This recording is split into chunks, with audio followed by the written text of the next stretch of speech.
Hey guys, tonight we travel back to ancient Rome, not as a senator, a gladiator, or some silk-robed aristocrat, but as something far less glamorous.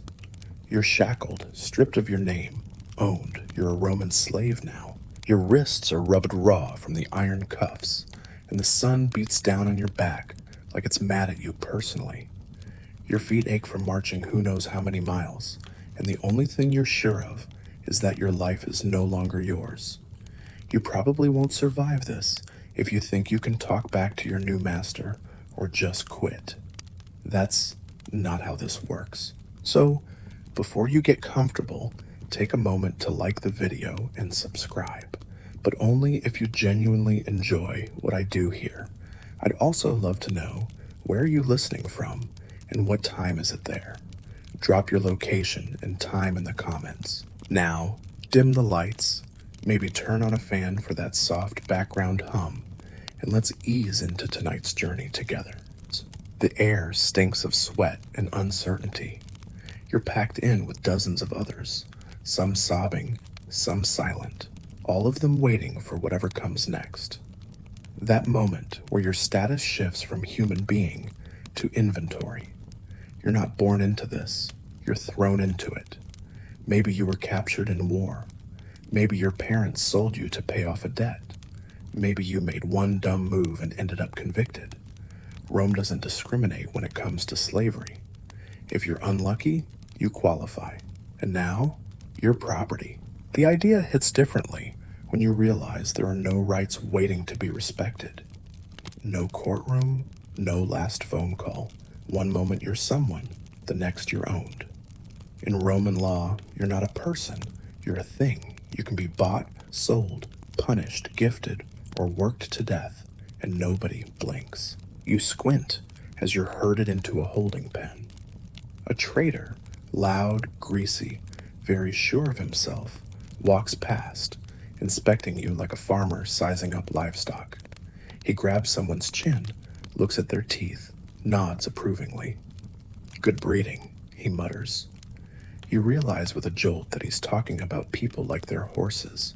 And just to make things worse, Romans name their tools. They do not name their tools after themselves. Same goes for you.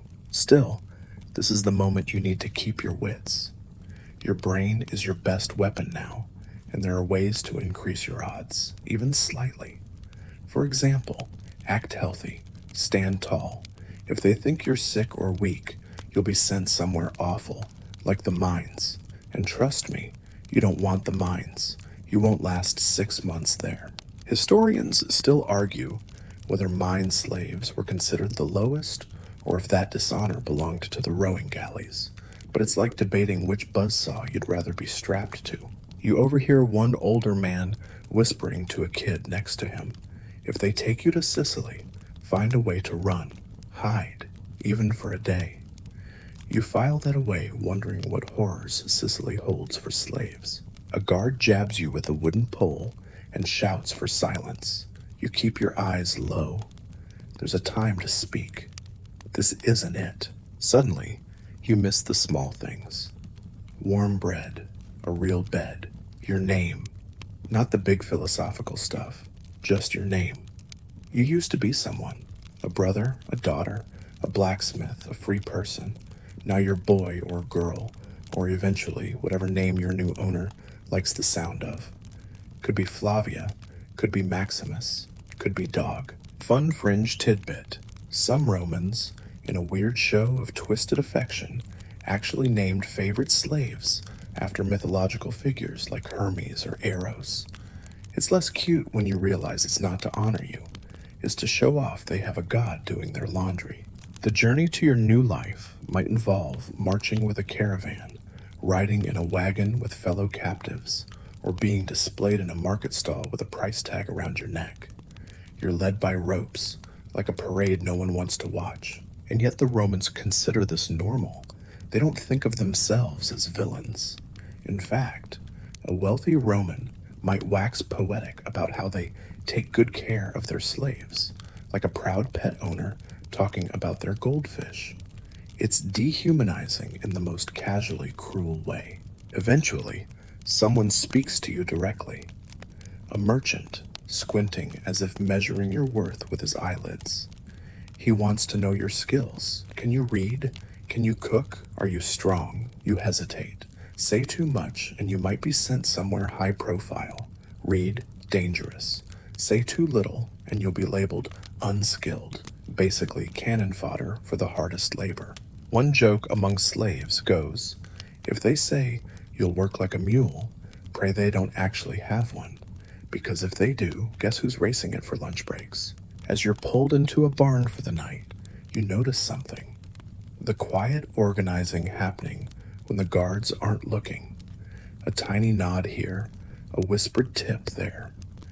These captives, these soon-to-be slaves, are already mapping their futures. Who to befriend, who to avoid, how to get chosen by a wealthy household instead of a rock quarry. You realize something important. You're in hell, yes, but there's strategy here. Mainstream historians agree that survival as a Roman slave required more than luck. It required adaptability, cunning, and occasionally pretending to be dumber than you actually are. That's the first real lesson. If you're going to make it through this, you'll need to learn quickly, stay quiet often, and always watch the people around you. You close your eyes for a moment. The stone floor is cold beneath your cheek, and someone nearby is softly crying. There's no comfort to offer, no words that matter. Only this. Tomorrow, your life begins again. Or rather, your new life. And you'd better learn the rules fast. Let's keep walking. There's someone waiting to buy you. Your eyelids flicker open at dawn, but there's no soft light or gentle breeze, just barking voices and the sharp crick of a whip on stone to get you moving. You're led with the others toward a wide plaza bustling with Roman buyers and sellers, your wrists now tied in neat little pairs. The slave market is awake, and today you're the merchandise. This is where you find out exactly who owns you. The crowd is loud, half debating prices, half watching you like someone might watch horses at a racetrack. Some buyers wear fine togas, fingers glittering with rings. Others are dressed like they've been rolling around in olive oil and barley all morning. The range is staggering. Senators, merchants, farmers, brothel owners, and housewives with deadpan stares. Everyone is here to shop, and then everyone is dangerous in their own way. That's the hard truth. Your survival now depends entirely on who ends up taking you home. Pick the wrong master, and you're dinner for the dogs within the month. Land a decent one, maybe someone more distracted than cruel, and you might just live long enough to see something like freedom. A rotund trader unrolls a scroll and bellows your name, well, the placeholder name they've given you, and begins rattling off fake attributes to attract bidders. Strong arms, good with animals, perfect for heavy labor or household work. You raise your eyebrows slightly. That's generous. Your mind races. You scan the faces in the crowd. A paunchy older man with soft eyes might mean kitchen duty. That wiry young woman with a scroll under her arm? Maybe a scribe's apprentice? But the lean, sunburned farmer with calloused hands. You'd rather chew nails than end up on his land. Here's a mainstream historical fact. Roman slaves were spread across all walks of life, from labor-intensive farms and mines to high-stakes domestic roles in upper-class households. In urban areas like Rome, some slaves even handled business transactions, ran errands, or cared for children. Your fate might depend entirely on where you end up and who you're standing in front of when the gavel drops. But even within that, there's a twisted sort of logic. Wealthy Romans, for instance, liked their house slaves educated, quiet, and presentable.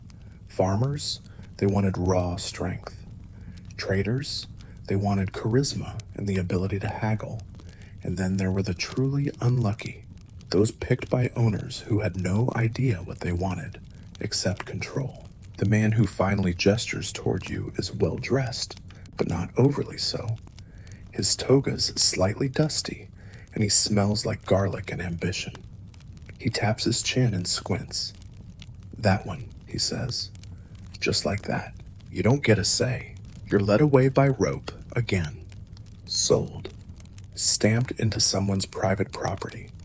His name is Marcus, and based on the way his assistant flinches every time he sneezes, you figure out quickly he's got a temper. Great. But Marcus isn't a monster. Not yet, anyway. He's ambitious, and that means he doesn't want his slaves too broken or useless.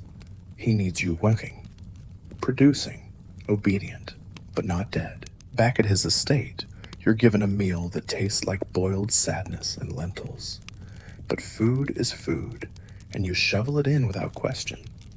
The other slaves eye you, measuring you, not necessarily with hostility, but with cautious curiosity. Are you competition? Trouble? Potential ally? Your sleeping mat is a slab of rough cloth in the corner of a storage room. Better than the floor, worse than a wooden plank, but at least it's not outside. That night, Marcus walks through and asks your name. You tell him. "No," he says. "Your name is Service now." You nod, because what else are you going to do? You're now legally a thing he owns. That includes your name, your body, your breath, all his. Here's a quirky tidbit for you. Some Roman elites went as far as branding their slaves on the forehead to discourage them from running away. Others made them wear metal collars with inscriptions like, "I belong to Marcus. If you find me, return me to him." Cute, right? But here's where things get more layered. Historians still argue whether slaves in Rome had any sense of agency within the system. Were they entirely crushed beneath the weight of ownership? Or did some carve out micro-identities and relationships that helped them survive? There's no clear answer, but what is clear is this. Everything depends on your owner. Some might let you earn money on the side. Some might reward loyalty with better jobs or even freedom. Others just want obedience and something to shout at. You're taught quickly how the household works. There's Gaius, the kitchen slave who seems to run the place like a general. Julia, the laundry girl, who somehow knows every secret in the villa. And then there's Felix, the older, quiet one who never makes eye contact with Marcus. You watch how he moves, silently, efficiently, like a shadow. You suspect he's lasted this long by becoming invisible. You take notes, mentally, and you learn, fast. There's an art to doing exactly enough. Not too well. You don't want to be promoted into something dangerous. Not too poorly. You don't want punishment. It's a tightrope walk, and every step could be your last if you slip. By the end of your first week, you've scrubbed floors, served wine, and managed to avoid getting whipped. You're sore, exhausted, and hungry, but alive. And in this world, that's a win. And then, just before sleep, one of the older women in the corner speaks softly to you. "You've got decent eyes," she says. "They'll make you a letter runner soon. Learn the layout of the city, memorize faces, listen more than you speak." You nod, surprised she even acknowledged you. She closes her eyes again, like nothing happened. Another lesson. Some slaves look out for each other. Quietly, subtly. But they do. You lie back on your scratchy cloth mat, blinking at the wooden ceiling. You don't cry. Not tonight. You've made it through your first real day. Let's see who you are tomorrow. And tomorrow, that's when you find out just how far the rabbit hole goes. Morning again, and this time, no confusion. You know where you are. You know who you are. Well, who you are now, anyway. Your old name, the one your parents gave you, that's gone. Back in the dust with your freedom and your favorite meal. It's amazing how quickly people stop using it once you're bought. Not even a mention, not a goodbye, just a sharp new label slapped on by someone who thinks linen sheets are a personality. Your new name? You didn't choose it. Marcus, the walking thundercloud who owns you, did. Maybe he likes how it sounds. Maybe it belonged to a dog he once owned. Either way, you're Service now, or Pila, or Felix, or some mythological god name he thinks makes him look clever at dinner parties. And here's the weird part. Eventually, you start answering to it. The Roman elite believed naming a slave was part of civilizing them. It was, of course, code for stripping you of anything that reminded you used to be a person. They didn't want your culture, your religion, your accent, or your real name getting in the way of obedience. So you swallow the bitter pill. You become your label. You say, "Yes, master," when they call it. You sign off on errands with it. You hear the other slaves whisper it behind your back. And then every time they do, you'll lose a piece of the person you were. But here's something you should know. This doesn't make you weak. It makes you smart, adaptive. You learn early that survival in Roman slavery means compromise, and not just of your name. Mainstream historians agree that Roman slaves were intentionally renamed to control and standardize them, just like labeling storage jars. The fewer reminders of your old life, the more compliant you become. And most owners weren't subtle about it. Some even gave their slaves names that reflected what they wanted them to be. Quietus for silence, Onesimus for usefulness. Not subtle, not cute. You find yourself starting to imitate the voice others expect from you. Polite, quiet, passive. It's like slipping into a costume each day, only it's sewn onto your skin now. You're told where to sit, how to eat, and how to greet visiting guests. You're warned never to speak unless spoken to. Your meals are small, timed, and silent. You're not even allowed to speak your native language anymore. Marcus hates it, says it makes the villa feel foreign. One fringe tidbit. In larger Roman households, multilingual slaves were sometimes used as interpreters, especially if their masters were involved in trade or politics. That meant better food, better clothing, and way more risk of getting blamed when messages went sideways. You spend evenings trying to remember the names of your brothers, the way your mother smelled when she hugged you, the feeling of walking through your village without eyes watching your every move. But it all fades a little more each day. The mind forgets what it's not allowed to say out loud. And sometimes, in a really cruel twist, someone does remember who you were. A visitor to the house, another slave from your region. Someone who says your birth name under their breath just once. You hear it, you freeze, you almost cry, but you don't answer because you can't afford to. Historians still argue whether Roman slaves held onto their native identities in secret, singing old songs under their breath, carving symbols into wood, whispering their family names before sleep, or whether they let those things go entirely to preserve their sanity. You suspect it's a little of both. You've done all of those things by now, and you realize something else. The name isn't even the hardest part. It's the forgetting. It's waking up one day and not immediately reaching for the sound of your old life. It's hearing your new name and not flinching. There's a moment during a routine chore, scrubbing a mosaic floor for the third time this week, when Julia, the laundry girl, passes by and mutters, "You used to be someone, huh?" Her voice is quiet, but not cruel. You nod. She nods back. That's it. That's the whole exchange. But it stays with you, because deep down, you both know the truth. Your old self isn't dead. He's hiding, biding time, waiting. You hold on to that. You start watching the freedmen, former slaves who now work as paid staff or contractors for the household. Some are arrogant, some are kind, but all of them carry a particular glint in their eye. The glint of someone who remembers both names, the one they had in chains and the one they chose for themselves after. Some slaves even use their old names secretly among trusted friends. Others make up new names entirely, forged like armor from the ashes of the past. You're not ready for that yet. But the thought of choosing your own name someday, that becomes fuel. You begin carving letters into scraps of wood at night, teaching yourself to write.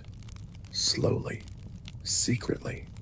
There's power in putting words to paper, power in knowing your name, even if no one else does. And so, on nights when you feel too empty to breathe, you whisper it to yourself. Your real name. Just once. Just enough to remember. Because while Marcus owns your body, he doesn't get your soul for free. Tomorrow, they dress you up and put you on full display. The next morning isn't like the others. No barking orders, no scowling Gaius shoving leftover lentils in your face. Instead, you're hauled out of bed before sunrise, your arms goosebumped in the cold, and led to a shallow basin where freezing water waits to shock you awake. Two older slaves scrub you down like they're polishing a silver plate for a temple offering. Why the spa treatment, you wonder? Then you see it, the cart being prepped by Marcus's assistant. Stiff wheels, creaking under their own weight, the long bench nailed in the back, the chain, the branded sign. Oh no, you're being sold. Turns out, Marcus has decided you're excess inventory. Too young to manage anything important, too new to trust, and, worst of all, he needs quick cash, which means you are now being wheeled into the public marketplace, again, like a slightly worn tool he's hoping someone else will overpay for. You sit on the cart with three others. One quiet boy who refuses to meet anyone's eyes, a middle-aged woman muttering to herself, and an older man whose calm looks way too practiced. He nods at you. Smile, if you can, he says. It helps. You're not sure that's true, but you file it under maybe. The city awakens slowly around you as the cart rumbles down cobblestone streets. Bakers open shop. Senators stride by in full toga regalia. Merchants begin yelling prices, flanked by baskets of olives and fish guts. And then, there it is, the Forum Venalium, the slave market. It hits you differently the second time. The air buzzes with nervous energy. Rows of platforms, stages, and booths fill the square, each with their own merchandise on display.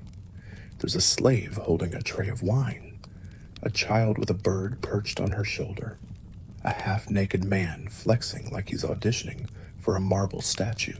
You are directed to your place, a raised wooden pedestal with a small plaque at your feet.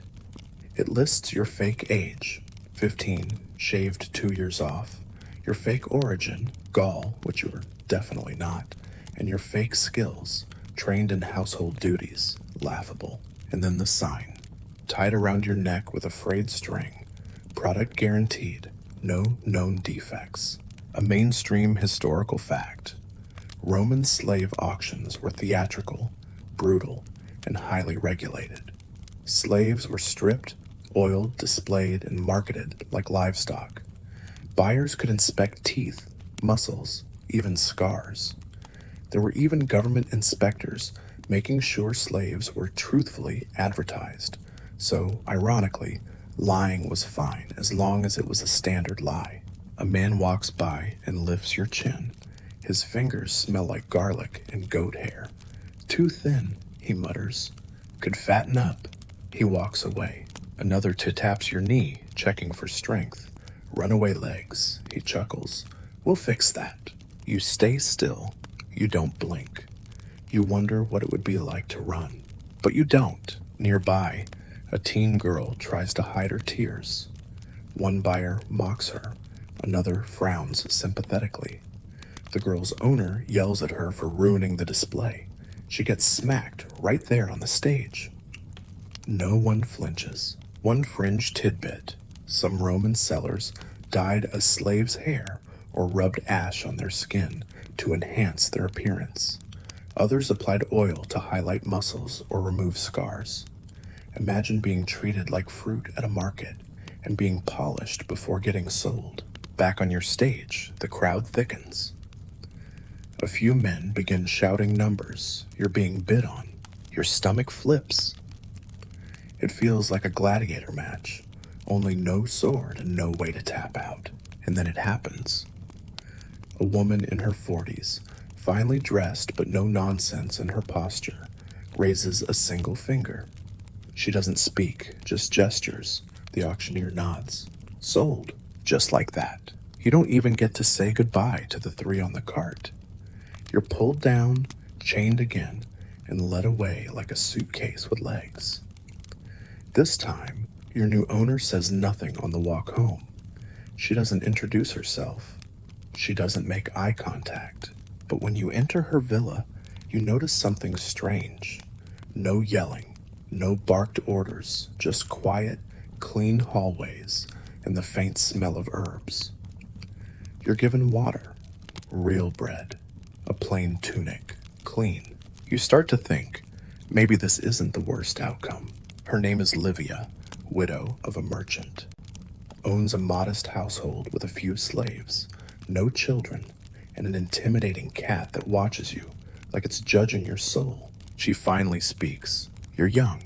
Learn fast, work quietly, and you'll be safe here. Fail me, and you won't be. That's the only warning you need. You're put to work in the kitchen, then cleaning corridors, then assisting with errands into town. It's not glamorous, but it's steady, predictable.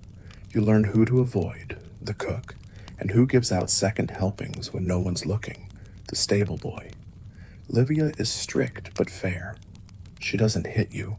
She doesn't starve you. You're still a slave, but now you're a valuable one. Historians still argue whether Roman slave owners who treated their slaves well did so from kindness or economic strategy. You're beginning to see that for Livia, it's likely both. You try to blend in, working just enough to get noticed, but never enough to be reassigned to something worse. You help one of the older house servants organize scrolls. You memorize the layout of the villa in case you're ever sent running messages. And every night, before you sleep, you touch the frayed string around your wrist, a leftover from the auction tag. You don't cut it off, not yet, because remembering is important. It reminds you that you're not just property. You're a person pretending to be property until the day you don't have to anymore. Next up, you find out whether a marble floor or muddy field hurts more. You know the sound of polished sandals on marble now. You've memorized the scent of lemon oil and hot bread. Life inside a Roman household, especially one as tidy and tightly run as Livia's, has a rhythm. But don't let the soft couches and perfumed halls fool you. Luxury doesn't mean safety. It just means your chains are scented. Today, though, things shift.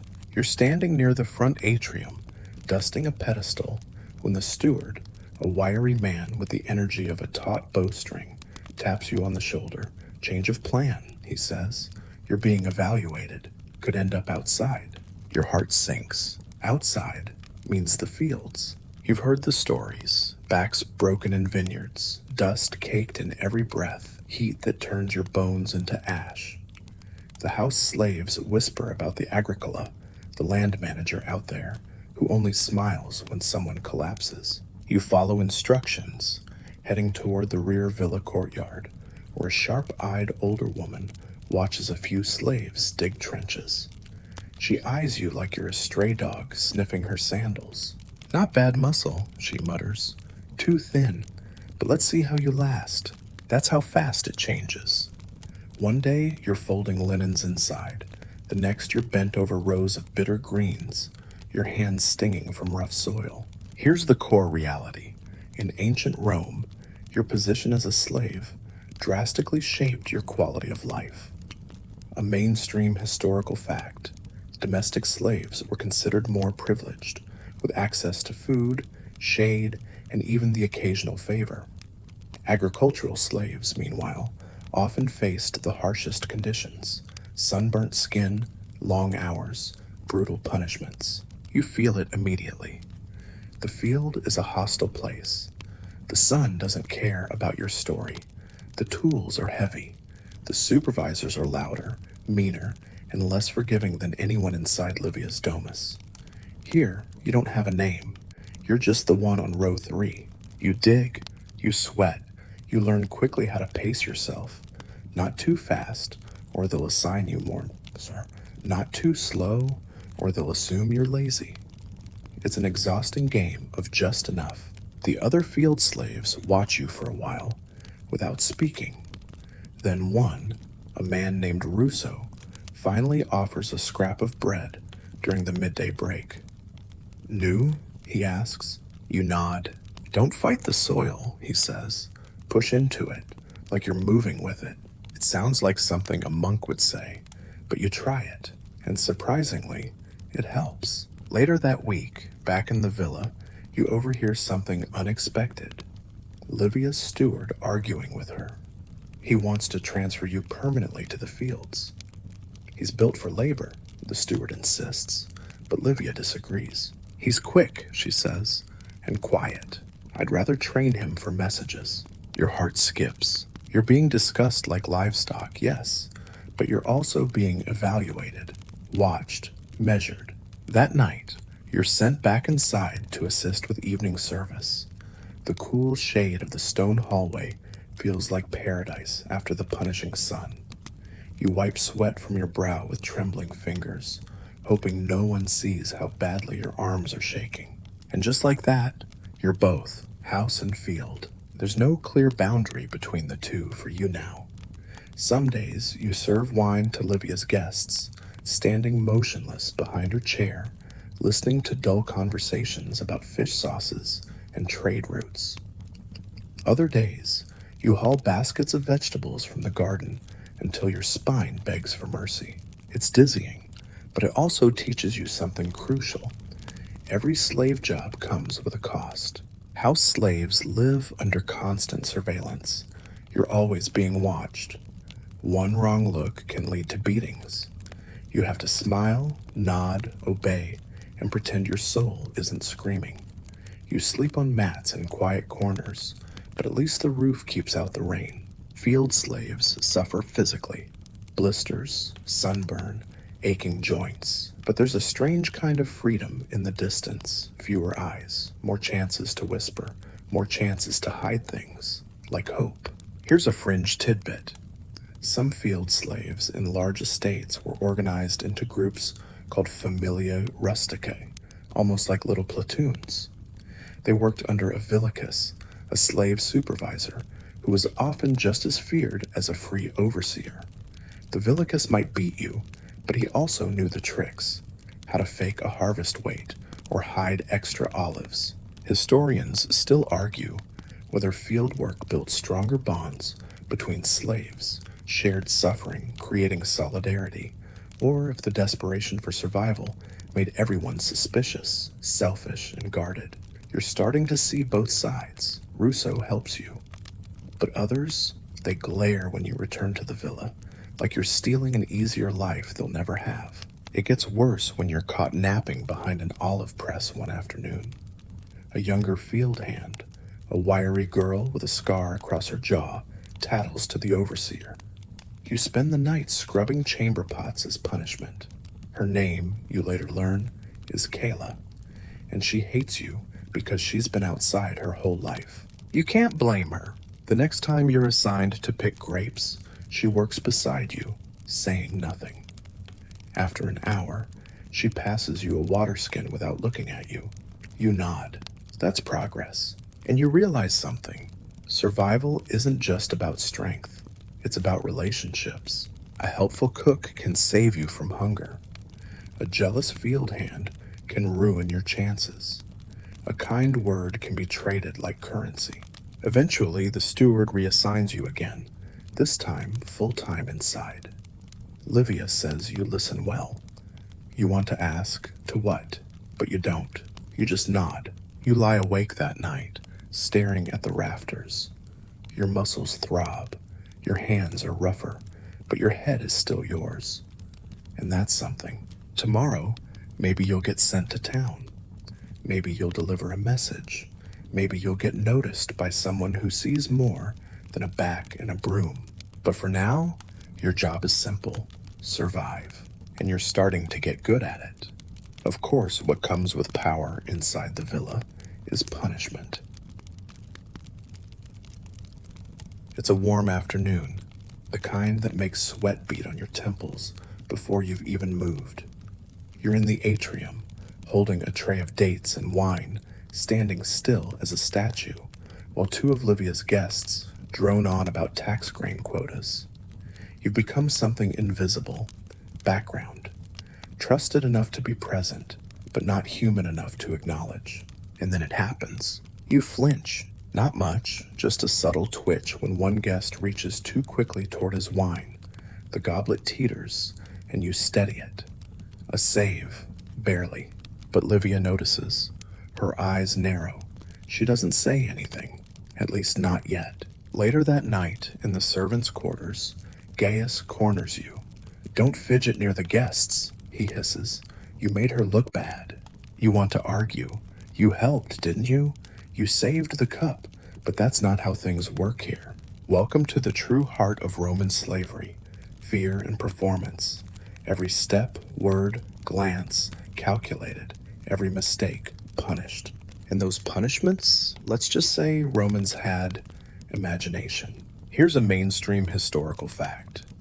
Roman law allowed slave owners nearly unrestricted authority over discipline. Whipping was standard. Starvation, shackling, and forced labor marathons weren't uncommon.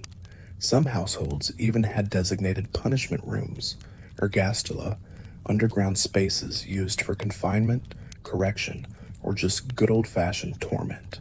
You've never seen Livia's ergastulum, but after your little flinch incident, you're shown something else. The stool. It's a wooden platform in the courtyard, painted white, barely big enough to kneel on.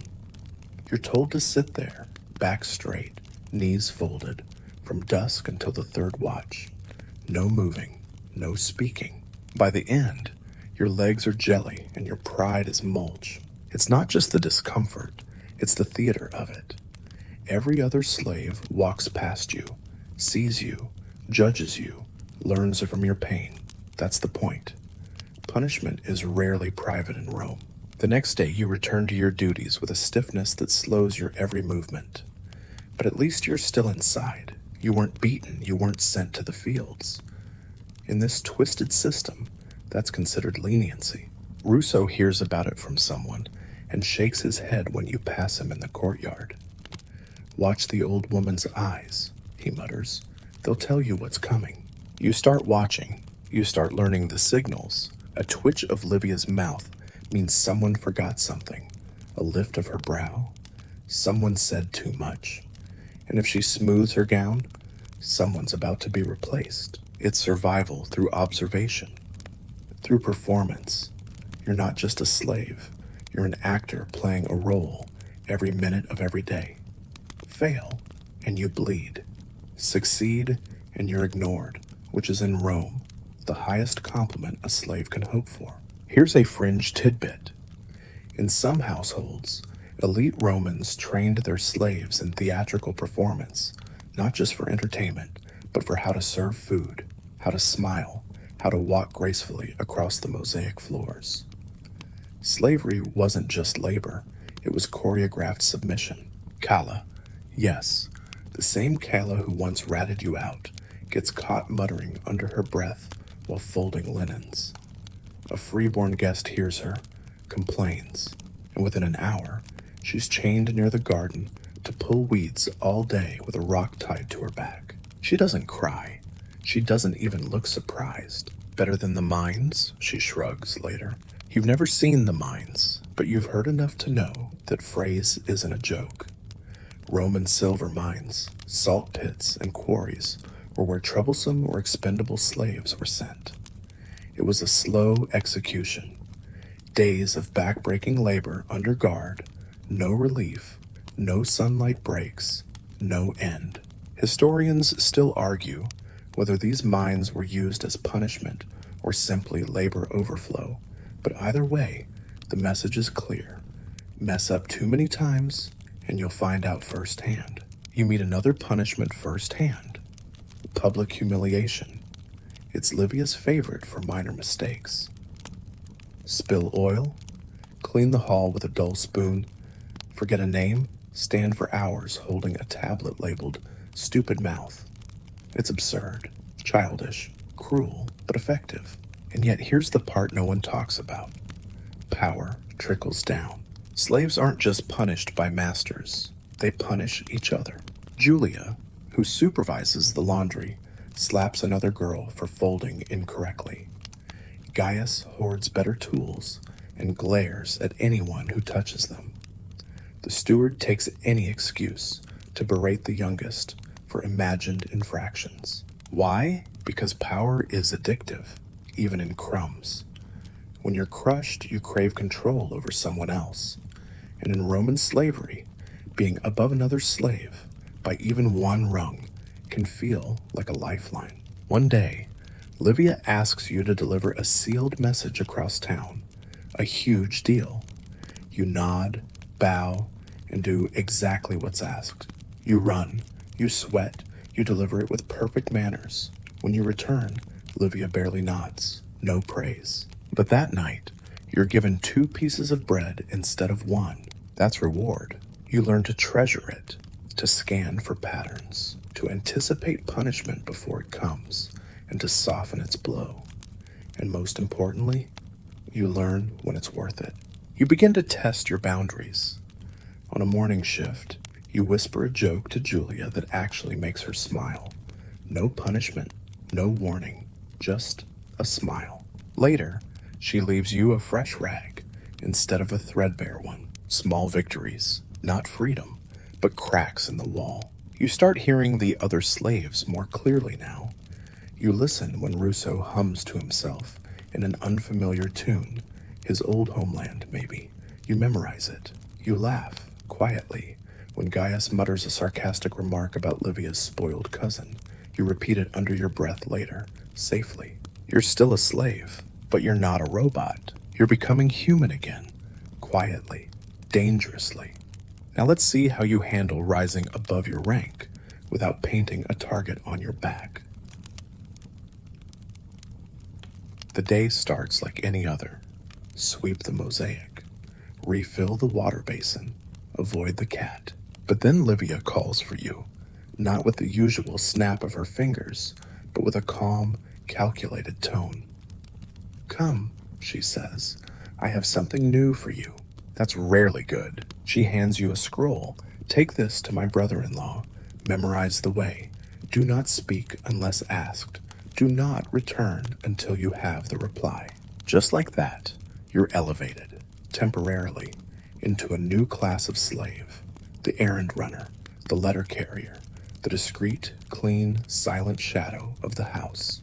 And believe it or not, this is a promotion. Here's the thing. While many Roman slaves were locked into brutal routines, farming, cleaning, building, some found their way into more trusted positions.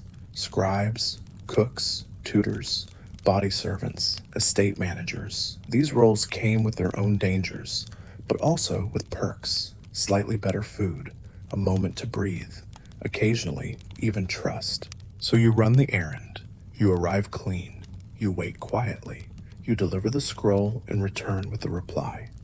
No mistakes. You're called again 2 days later. This time, the job involves guiding a guest through the garden. You stay quiet. You bow at the right moments. You remember to keep the sun on their left. Little things, but they notice. And Livia, she notices too. She starts giving you more errands. Internal ones, inventory checks, food portion counts, delivery lists. You're suddenly in a position where you can see everything. How many apples are delivered? How many tablets are ordered? Which servants eat extra figs when no one's looking? You're not just a body anymore, you're eyes. And in a Roman household, that's power. Mainstream historical fact. Many slaves were promoted into administrative roles, especially in wealthy households. They became dispensators, accountants, stewards, or even valici, overseers of entire estates. Some wielded more power than free citizens, but they had to walk a razor's edge, valued but also resented. One mistake, and down the ladder you went. You're not a steward, not yet, but word spreads. One afternoon, Julia catches you copying numbers from a wax tablet and raises an eyebrow. You read? She asks. You shrug. She leans in. Don't let the wrong people know. They'll either steal your job or ruin it. You nod, because now you're being watched from below as well as above. Other slaves don't like climbers, especially quiet ones, especially ones who don't beg for it. Kala passes you in the hallway one day and mutters, "Careful, you're shining too bright." She's not wrong. Even among the enslaved, hierarchies fester. House slaves mock field slaves. Older slaves scorn new ones. Skilled slaves, they're in a strange limbo, hated by some, envied by others, used by all. Here's a fringe tidbit. Some Roman households had tiered slave systems with internal status symbols like special cloaks, badges, or sleeping quarters. It wasn't official law, it was just cruel social structure built on fear. And somehow, it made the whole machine run smoother. So you try to stay invisible, even while becoming indispensable. Livia begins speaking to you directly more often. Find out if the olive shipment is short. Deliver this quietly. How much did we spend last Saturnalia? You answer quickly. You keep your tone neutral. You keep her secrets. And that's when it really shifts. One evening, you're told to report to the tablinum, Livia's formal study. You've never stepped foot in there. She gestures toward her writing bench. Sit. You'll copy my letters. You blink. Sit. She waves a hand, impatient. Your hands tremble slightly as you unroll the scroll. Your stylus is clumsy at first, but your grip improves. Hours pass. She doesn't speak, but she doesn't stop you. And when you're done, she simply says, "Good." That's it. But good feels like thunder. You leave the room taller. Historians still argue whether literate slaves were born into knowledge, taught by masters, or self-taught in secret. In your case, it's probably all three. You learned from watching, listening, scratching letters into broken tiles when no one was looking. And now, you're using it to rise. But don't get cocky. One slip, one rumor, and you could be cleaning latrines tomorrow. And sure enough, you feel it. Gaius sneers when you pass. Julia suddenly stops speaking to you. One night, you find your sandals slashed. A warning, a message. Don't forget what you are. So you adapt. You share a joke with Julia. You give your fig portion to Gaius. You praise Kayla's laundry folding like it's art. You sprinkle crumbs of humility wherever you go. Because here's the truth. Rising in slavery isn't about power. It's about not getting noticed while you do it. Still, you start to think. If you can hold numbers, manage supplies, copy scrolls, what else could you do? Could you, someday, oversee the storeroom, manage the guests, run the villa? Your thoughts drift dangerously. You imagine having a room of your own, a key to lock it, a small tablet that says, "Do not disturb." You shake your head. Dreams are flammable in this place. But when you return to the servant quarters that night, someone has left a fresh cloak folded near your mat. Newer than your old one. Not fancy, but clean, practical. No name, no note. You tuck it under your head and whisper your real name into the darkness. Just once, and you sleep like someone who just took one step closer to freedom. Of course, no matter how high you climb, you're still trapped. But what if the other slaves are your way out? You start noticing the glances, not the usual glares or the wary stares.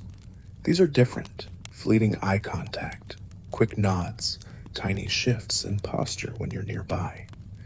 It's like you've entered a second world layered beneath the villa, one made of silence, side comments, and invisible threads connecting the slaves to one another. There's a code here, a network, And now that you've risen just high enough to see it, they're testing whether you belong. You're in the storeroom one day, double-checking the olive oil inventory, when Russo saunters in without a word. He's not on duty here. He doesn't even make eye contact. Just drops a small folded cloth beside the amphory and strolls out. You wait until you're alone, unwrap the cloth. Inside, a charcoal sketch of the villa's northern wall and a gap in the stone line you'd never noticed before. It's not a plan for escape. It's a message. You're trusted now, because in this brutal system, the only way to truly survive is through alliances. Quiet ones, unofficial ones, the kind that never get spoken out loud. Here's a mainstream historical fact. While Roman society treated slaves as isolated, voiceless tools, the enslaved people themselves often built powerful, informal communities, familia in every sense of the word. They gossiped, warned, schemed, taught, mourned. Some scholars call them invisible cities, entire social structures thriving in the cracks of Roman luxury. You start picking up the cues. The cough that means he's coming. The yawn that signals, I need help.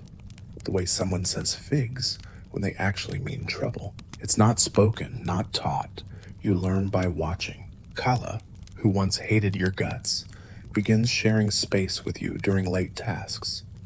She doesn't speak much, but her silence isn't cold anymore. One night, as you scrub benches in the fading light, she finally breaks it. There's a meeting tonight, she says. You coming? You don't ask questions, you just nod. The meeting's not in the main villa, of course. That would be madness. It's in the stables, near the back, under the hayloft where the shadows are thick and the air smells like damp wool. 5 others are there. No one says your name. No one asks your role. You're just there. Julia lights a small oil lamp. 3 new slaves arrived last week, she says. One of them's coughing blood. We need a way to hide it. If the steward finds out, they'll be tossed. Gaius grumbles. We can say it's just dust. They'll check, Kayla mutters. Then silence. You finally speak. Say he's cursed. They all look at you. You continue, cautiously. Blame it on a local spirit, something old. Romans don't mess with curses. Julia smiles slowly. Smart. Just like that, you're in. From that night on, you see the villa differently. Every hallway has a whisper. Every corner, a decision. The slaves aren't just surviving.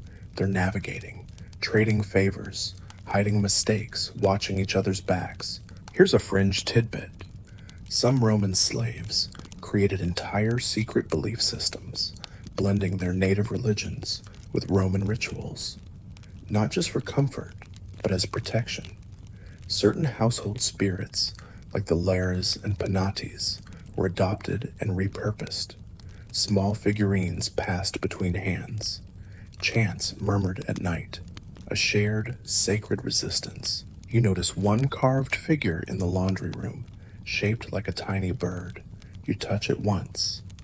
Later that week, Julia trusts you with the master key for the linen chest.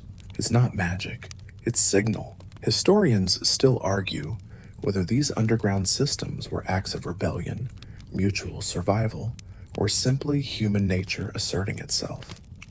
But to you, it feels like the first real breath you've taken in months. Of course, not everyone's on board. Some slaves don't want to be part of anything. They hoard information. They whisper to the steward. One older slave, Sextus, bluntly says, "None of you will get out, so what's the point?" But then, the sick boy, the one coughing blood, is still there, 2 weeks later. Still alive, still hidden. The system works. You start passing messages too. A nod here, a palm swipe there. Kayla teaches you how to tuck notes into laundry folds. Gaius shows you how to carve on the underside of wooden platters without being noticed. You're doing more than surviving now. You're participating. There's a deep satisfaction in it. You help Julia get a day off by swapping duties. You distract the steward while Gaius sneaks wine to the kitchen. You help cover for a girl who forgot to feed the cat, and might have been whipped if Livia had noticed. And in return, they protect you. One morning, Livia's cousin, the sneering one who treats slaves like his sandals, accuses you of breaking a vase. You didn't. But it doesn't matter. He shouts, demands punishment. But before Livia can speak, Julia steps forward. That was me, she lies. The air freezes. Livia glares but says nothing, just waves her hand. One day, off duties. Later that night, Julia shrugs. I owed you. Fig incident. That's the system, but it's fragile. One wrong word, one betrayal, one overseer with a bad mood, and everything collapses. So you don't get comfortable. You don't write names down. You don't talk too loud. But you do smile now, sometimes, when the other slaves aren't looking, because under the marble, under the cruelty, under the empire built on your back, there's something they can't take from you. Connection. Of course, even in secret alliances, there are things no one dares speak of aloud, like what happens in the dark. Night falls differently in a Roman villa. During the day, you're busy. Watched, tasked, named or nameless, you have a role. But when the torches are snuffed out and the master's last words echo off the stone walls, the shadows stretch and the rules get blurry. That's when the quiet becomes too quiet. You're in the servants' quarters, stretched out on your straw mat, pretending to sleep. You're not alone. Others toss beside you, a soft cough here, a whisper there. Occasionally, someone slips out into the corridor for a midnight chore. No one questions, because when it comes to bodies, slavery doesn't stop at scrubbing floors. Here's a truth people don't like to talk about. As a slave in Rome, your body isn't yours. Your time, your labor, your dignity, that's already owned. But at night, that's when ownership shows its most intimate face. Mainstream historical fact. Roman slaves, especially those in elite households, were often expected to be sexually available. Male or female, young or old, it didn't matter. You weren't protected by law, custom, or privacy. If your master wanted something, you complied, or else. It's not always violent. Sometimes it's just casual. Routine.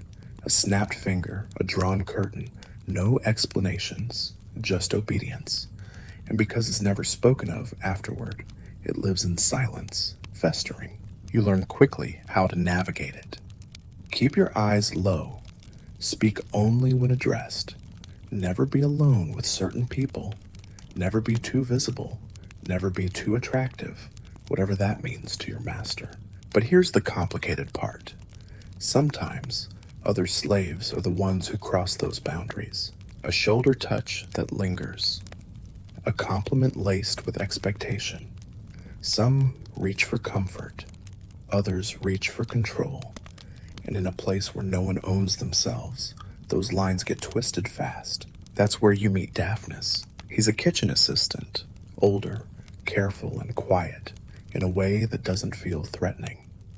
One night, you're both working late, cleaning the oil jars. He offers you a chunk of cheese, rare and precious. I don't like eating alone, he says softly. That's it. No stare, no grab, just a gesture, and over time, it becomes a pattern. Shared food, a shoulder leaned against yours while resting. No promises, no demands, just presence. Here's a fringe tidbit. Some Roman slaves formed intimate partnerships with each other, even adopting roles like spouses. These weren't legal marriages. They couldn't be. But within the slave community, they were sometimes honored. Small ceremonies, whispered vows, rings of twine. You start seeing them differently now. The couple that always works together in the kitchen, partners. The woman who hums a lullaby when the stable boy cries at night, probably raised a child once. The young man who carved initials into his mat, maybe a love, maybe a life he lost. But even these small connections are dangerous. You hear about a slave girl who was caught sleeping in the master's Owen's bed. She didn't scream, didn't run, just disappeared the next day.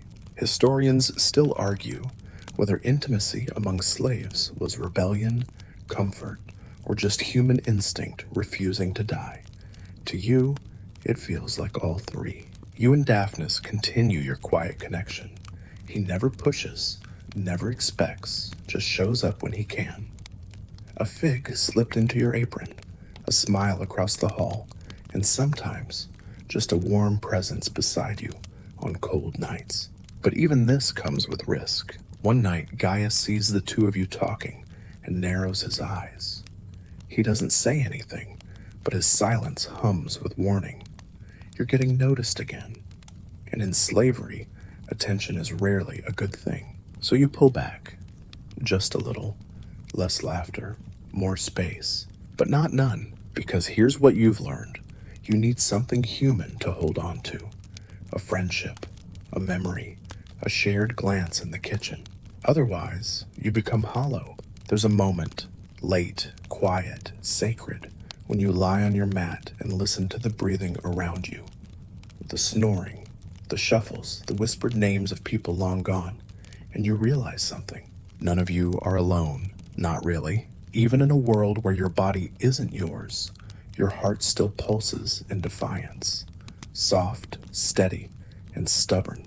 That's how you survive. But some slaves find another kind of safety in gods, spirits, and hidden rituals whispered by moonlight. The gods of Rome are everywhere. You see them in mosaics underfoot, in statues towering over the garden, in the tiny household shrine tucked into the corner of the atrium. They're painted on plates, etched into lamps, even stamped onto coins you'll never touch. But to you, the gods mean something different now. They mean options. When you were free, you may have believed in your own gods. Maybe fierce tribal spirits, maybe the divine ancestors of your people. But here, in Rome, you learn to pray strategically. It's not about devotion, it's about survival. In the servants' quarters, you're expected to leave offerings at the lararium, the household altar. A small flame, a sprinkle of grain, a whispered hope that today won't be worse than yesterday. You don't know if it works, but you do it anyway. Here's a mainstream historical fact. Religion was a public performance in Rome. Slaves were expected to participate in household rituals, whether or not they believed. There were gods for everything. Vesta for the hearth, Janus for doorways, Lares and Penates for household protection. Each one came with rituals, roles, and rules. And if something went wrong in the villa, the slaves got blamed for angering the gods. One morning, the cook burns the bread. Livia's cousin falls ill that evening. Coincidence? Not in this household. We forgot the offering to the Lares, Julia whispers. Suddenly, everyone's tense. The next day, the kitchen slaves get up early to clean the altar. You're pulled in to help. You sweep the ashes, place a new bowl of dates, and light the oil lamp with a trembling hand. Julia murmurs a prayer you don't understand fully, but the rhythm of it? Comforting. I don't even know if they listen, she says afterward, but it makes her feel safe. You wonder, what about you? Here's where it gets interesting.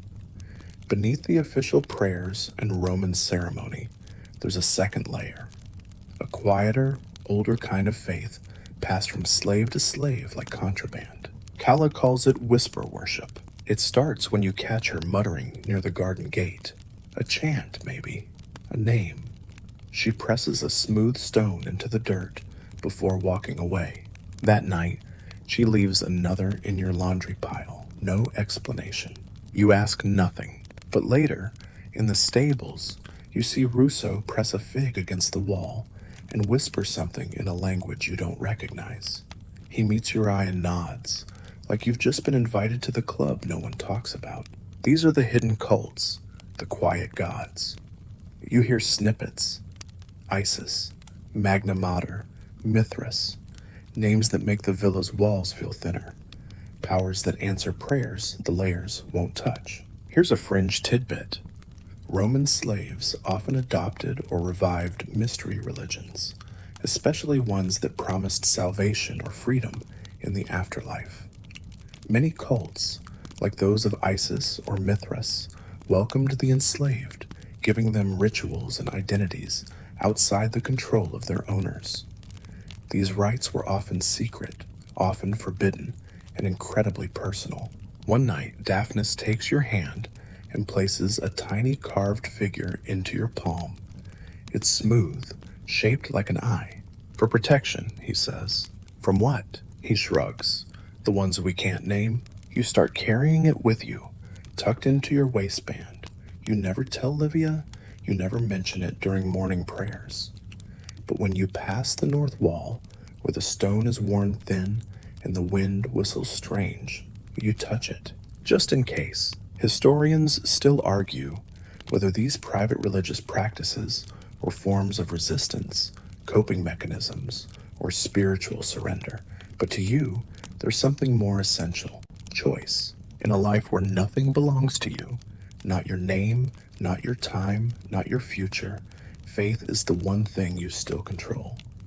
Who you speak to in the dark, what promises you make in silence. And sometimes it helps. One week, the steward falls ill. A fever, teeth chattering. No one knows what's wrong. The villa quiets. People walk softer. The lairs receive extra offerings. Kala leaves a string of shells under his mat. 2 days later, he recovers. Julia just smiles. Told you, whisper worship. You don't know if the gods hear you, but they might. And in this life, might is enough. You begin adding your own rituals. A whispered name before sleeping. A pebble moved from one side of your mat to the other. When you carry scrolls for Livia, you trace your finger over the first letter, a silent mark for luck. None of it is noticed, that's the point. One night, while folding laundry, you find a small candle tucked into your pile. No note, no sign of who left it, but you light it anyway, in the far corner of the servants' quarters. It flickers gently, casting shadows across the floor. You kneel beside it, and for the first time in a long while, you feel not free, but whole, if only for a moment. And that's good, because tomorrow you step even deeper into the world of secrets and danger, the kind that starts with overhearing the wrong thing. It starts with a cup of wine, a simple errand. Take the tray to the guest chamber, serve the visitor, and stand still. You've done it a dozen times, 100 maybe. But this time, the conversation doesn't stop when you enter. It continues. Livia's brother-in-law is visiting. Again. You know his voice by now. Gravelly, too fond of his own jokes. He's here with a second man, a stranger with golden rings and bad breath. You balance the tray in your hands and step lightly, hoping to vanish into the corner as usual. They don't even look at you. The grain shipment's late, the stranger mutters. If the docks don't clear in 2 days, the prefect will want heads. We'll just say the slaves botched the tally, Livia's brother-in-law replies, swirling his wine. Blame the new one, service or whatever. That's you. Your hand tightens on the tray. Not visibly, not stupidly, but just enough that your fingers ache. The conversation drifts on. Names of officials, coded remarks about bribes, and something about the governor's wife that makes you quietly reconsider all your previous ideas of high society. And through it all, you listen, not just because you're nosy, because this is currency. Here's a mainstream historical fact. Slaves in elite Roman households were often present during private conversations, meals, negotiations, even confessions. They were expected to hear everything and say nothing. They became living safes for secrets, some so volatile that they could destroy senators.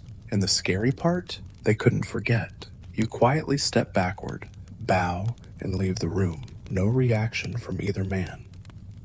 To them, you're furniture, breathing, wine-carrying furniture. That's their first mistake, because you now hold leverage. Of course, you can't do anything with it. Not yet. But you start paying attention, tracking who comes and goes, who whispers in Livia's ear, who smiles too much. You begin mapping the web, and just like that, your world expands again. Calla notices first. You're different, she says one morning. Heard something?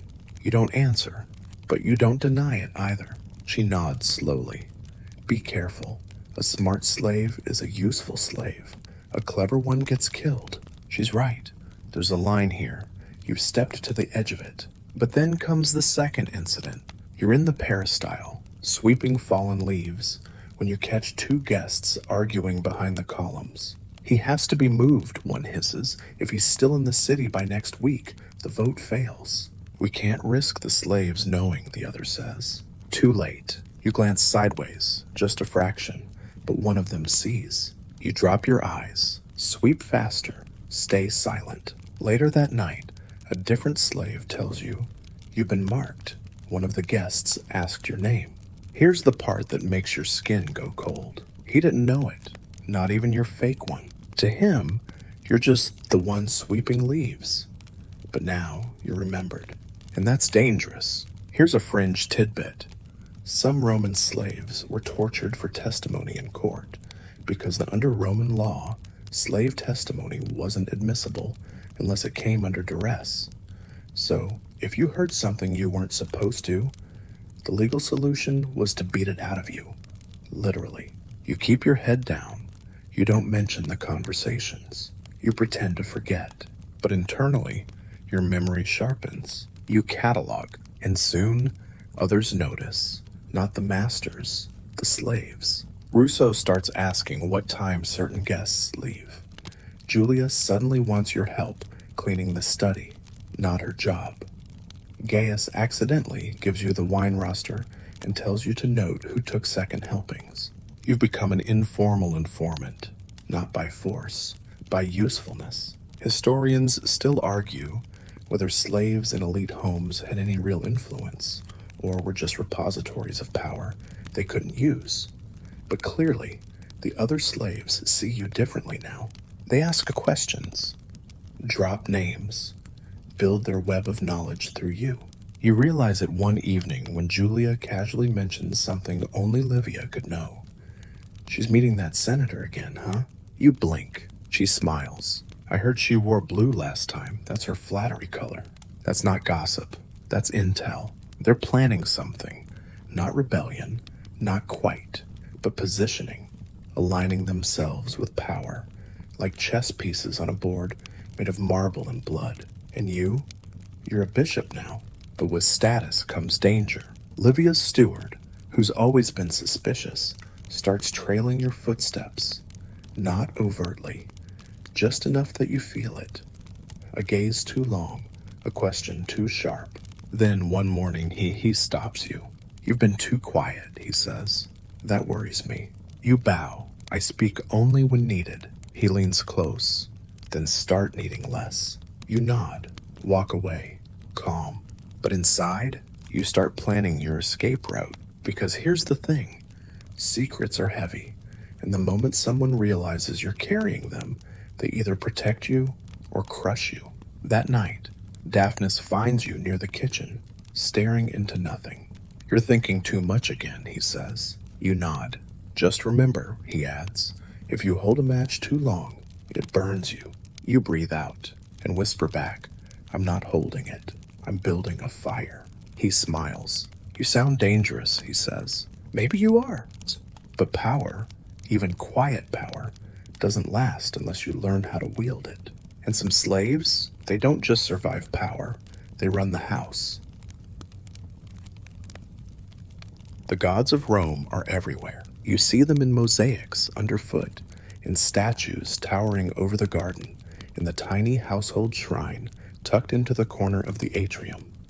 They're painted on plates, etched into lamps, even stamped onto coins you'll never touch. But to you, the gods mean something different now.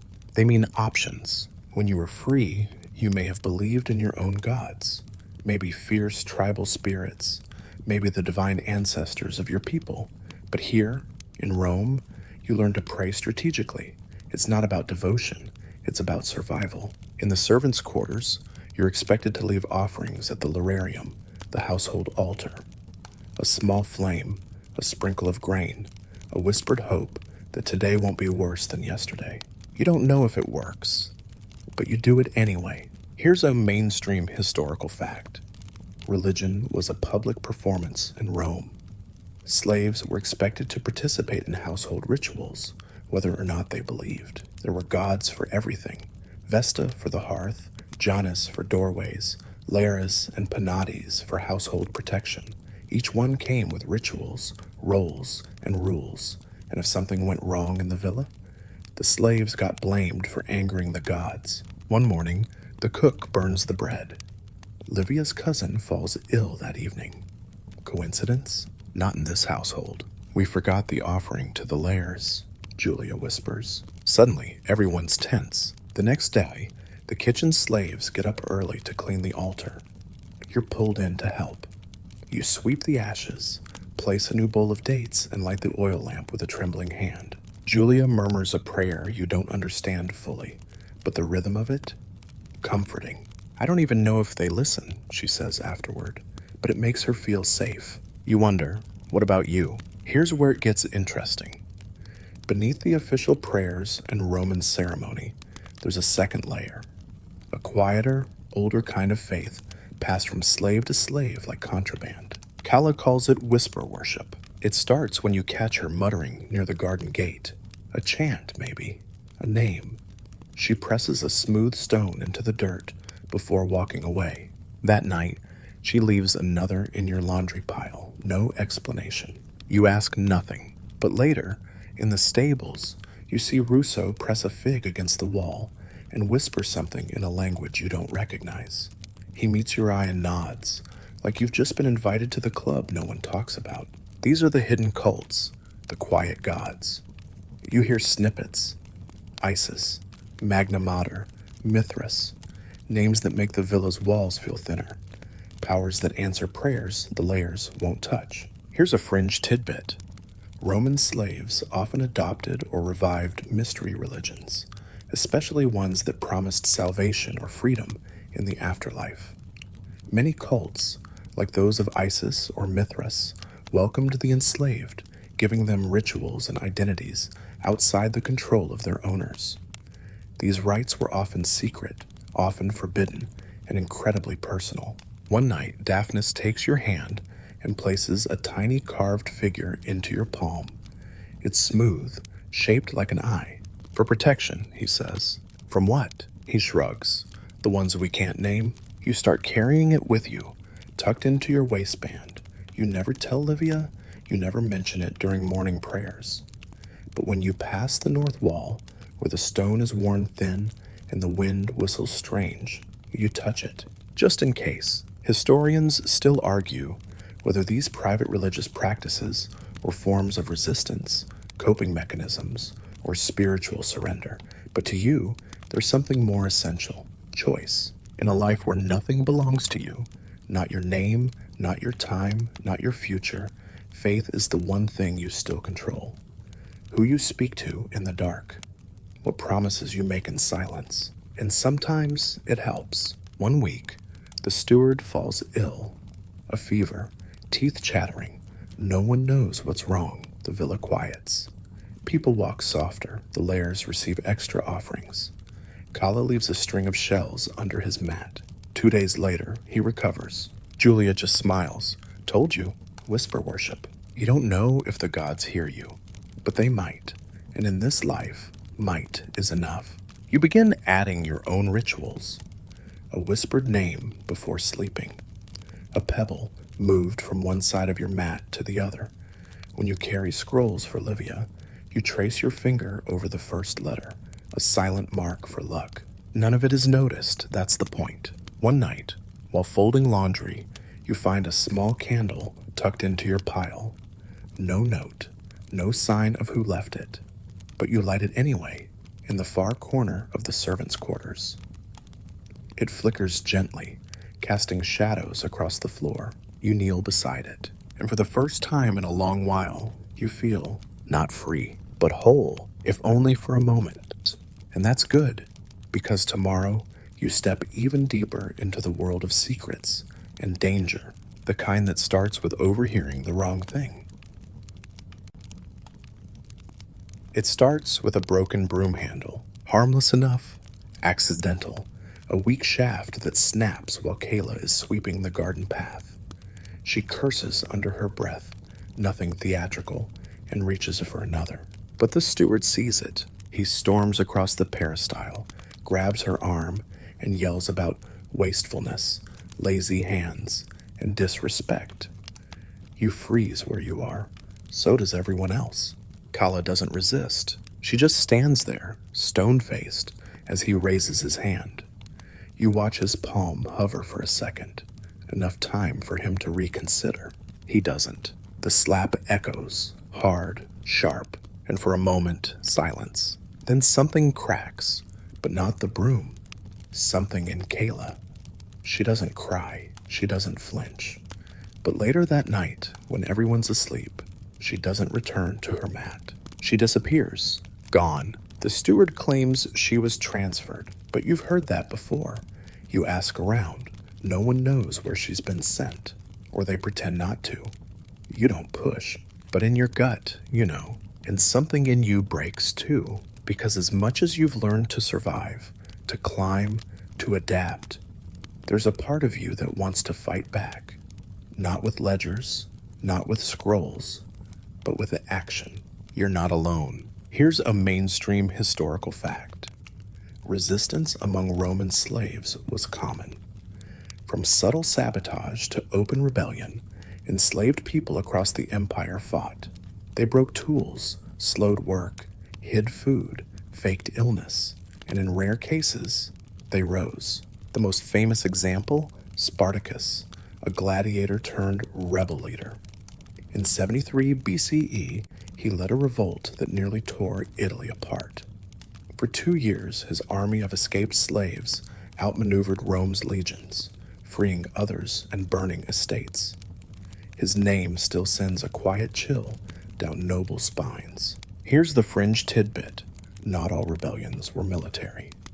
Some were quiet revolts, coordinated refusals, coded prayers, disappearances. Whole villages of escaped slaves formed in remote corners of the empire. Ghost communities, living off scraps, hiding from Roman law. You start asking subtle questions.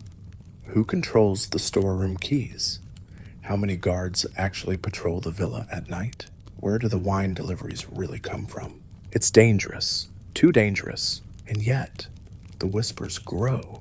Julia mentions once, offhand, that the olive pickers dropped their baskets on purpose last week. Rousseau smirks when he tells you the millstones slipped. Even Gaius, the eternal cynic, begins leaving doors half unlatched. It's not rebellion, not officially, but it's something. A leak in the dam. One evening, while delivering scrolls to Livia's office, you hear 2 guests talking. "I just can't trust the help," one says. "They're too educated these days. They talk." The other laughs. "Let them. They'll die talking." That night, you can't sleep. You think of Kala. You think of Daphnis, carving small shapes into wood and calling them prayers. You think of your real name, and then you find it, scratched into the base of your mat, barely visible. Kala was here. It's not bold, it's not loud, but it's resistance. Historians still argue whether slaves in Rome had the means or mindset for organized rebellion, or whether survival always trumped revenge. But you can't stop thinking about the broom handle, the line, the moment when obedience turns into endurance, and endurance turns into rage. One night, Daphnis hands you a folded cloth. Inside, a map, not of escape routes, of tension points in the villa. The cistern valve, the grain lock, the steward's schedule. "Just in case," he says. You nod, because even if you never use it, knowing is power. The next day, you return to your duties. You record oil tallies. You oversee hallway cleaning. You bow when Livia passes. But inside, you burn. You look at each guard in the eye, briefly, carefully. You measure the gates. You memorize the scent of the stable exit. You carry scrolls by day and possibilities by night. You are not free, but you are no longer silent, because even if Rome forgets your name, it will remember your footsteps. And someday, the walls may crack. Next, you'll see just how much Rome depends on you, and how carefully it hides that truth. The sun's just creeping over the rooftops when you begin your morning rounds, but the city is already moving. Carts rumble past with wine, grain, olives, pottery.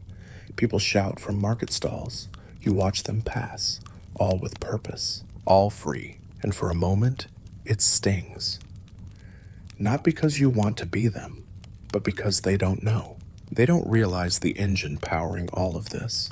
The marble streets, the basilicas, the fountains, the feasts, is you. Slaves like you. Countless, invisible, unpaid, unheard.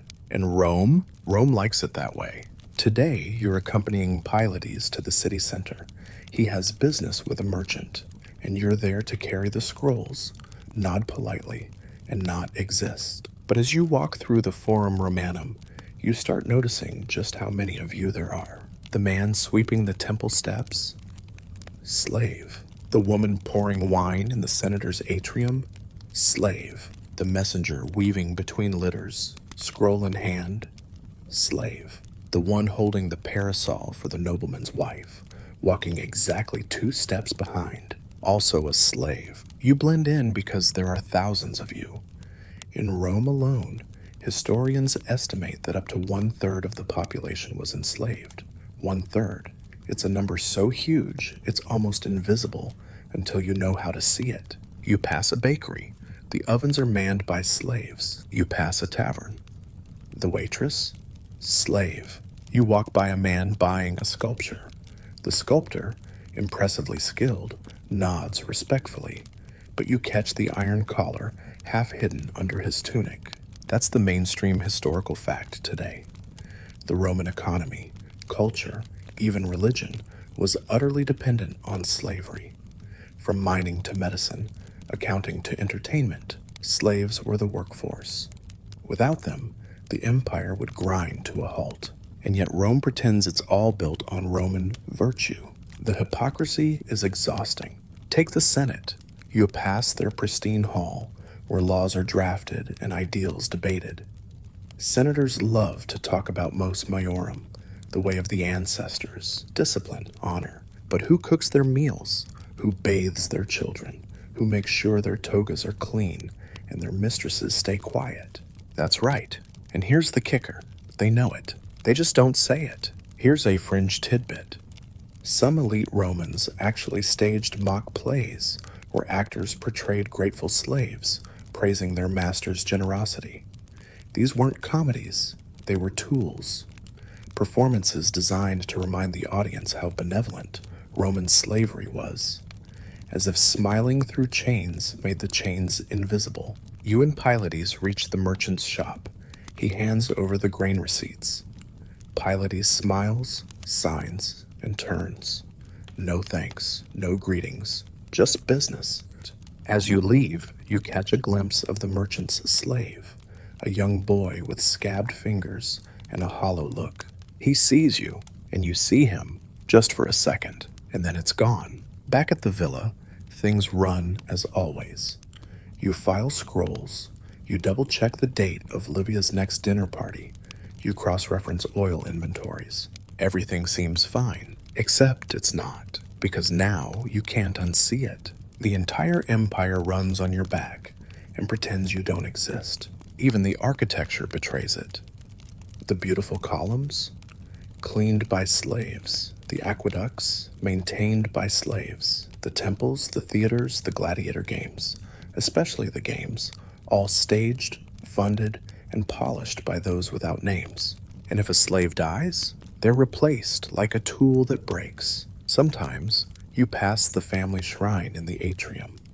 You see the little statues, Lares, Penates, and realize none of them look like you. They're not meant to.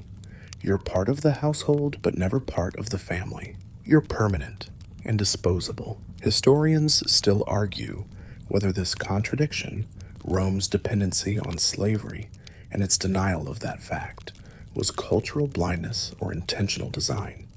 Was it shame or arrogance? You don't know, but you start noticing how carefully Livia phrases things. "My steward helped me organize this," she says to guests, smiling. No mention that her steward is, in fact, her property. The senators Livia entertains often talk about Republican virtue. One even claims, proudly, "I handle my affairs without servants." As he says this, you're pouring his wine. He doesn't look at you. You realize now, the real skill Roman masters develop isn't wealth or discipline. It's selective blindness.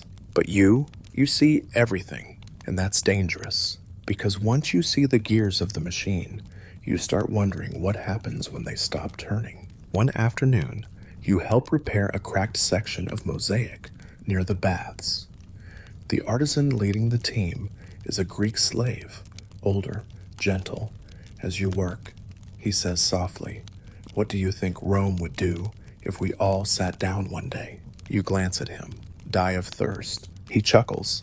"That's why they keep us scared," he adds. "Fear keeps the wheels spinning." That night, in the servants' quarters, someone says there's talk of another tax riot in the countryside. You listen, not because you think the slaves started it, but because someone probably wishes they had. And someday, maybe they will. But for now, Rome keeps spinning. And so do you, until it's time to stop smiling and face what happens when the punishments turn public. It begins with a scream, not loud, not drawn out, just one sharp, ugly sound in the middle of a crisp morning as you're folding linens near the garden. It cuts through the villa like a knife. You know instantly someone's being punished. Everyone freezes. Julia clutches a sheet mid-fold. Gaius stares at his broom. Even Pylades pauses, just slightly, before carrying on with the scrolls in his hand. You don't have to ask who it is. It's Maro, the boy who spilled wine on a guest's sandal last night. The guest didn't shout. He didn't need to. His raised eyebrow was enough. Maro knew the moment the goblet hit the floor that something worse than a slap was coming. And here it is. Public punishment in Rome isn't just about pain. It's about performance. You gather near the central courtyard with the others because not showing up would raise suspicion. Livia stands at the edge, composed and unreadable. Maro is in the center, tied to a post. 2 guards stand nearby, not for protection, but for enforcement. The steward reads from a tablet, loud and clear. Negligence in the presence of noble company, disrespect through carelessness, disgrace upon the house. He rolls the tablet shut, then nods. The lash cracks through the air. You don't count the strikes, you force yourself not to. But Maro cries out again, and that's when you look away, not because you can't bear it, but because you've learned this truth. Looking too long means remembering too well. Mainstream historical fact. Roman law allowed slave owners to punish publicly, often without legal oversight. Flogging, shackling, exposure to the elements, branding, these weren't reserved for serious crimes. Sometimes, a bad mood was enough. You've seen it before, but it never gets easier. One slave was forced to wear a heavy iron collar with an inscription, "Catch me if I run." Another, caught stealing bread, had his nose broken and was made to serve guests for a week with no bandage, just bruised and bloodied, a living warning sign. And sometimes, the punishment had nothing to do with justice. It was just a show, a fringe tidbit. In Rome, some punishments were scheduled during public festivals. Slaves were whipped, paraded, or made to reenact humiliating scenes for entertainment.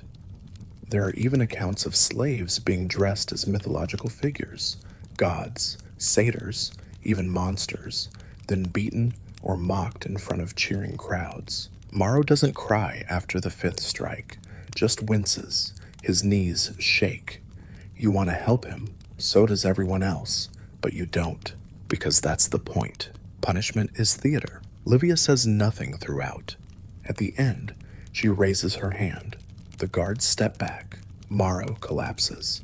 "Back to work," the steward says, and then everyone obeys. Later that day, you pass the storeroom and see Morrow slumped against the wall, still breathing, still bleeding. Someone left a water jug beside him. You don't know who. You sit beside him for just a moment. "Wasn't even real wine," he mutters, voice hoarse. "Just watered grape juice." You say nothing. There's nothing to say. But you remember, historians still argue whether Roman slave owners used punishment as correction or spectacle, or whether they even saw a difference. But to the enslaved, the result is the same.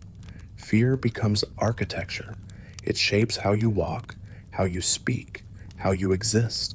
You notice how people change after a beating. They shrink, speak less, twitch when hands move too fast. Even Pylades, for all his control, carries a scar beneath his collarbone.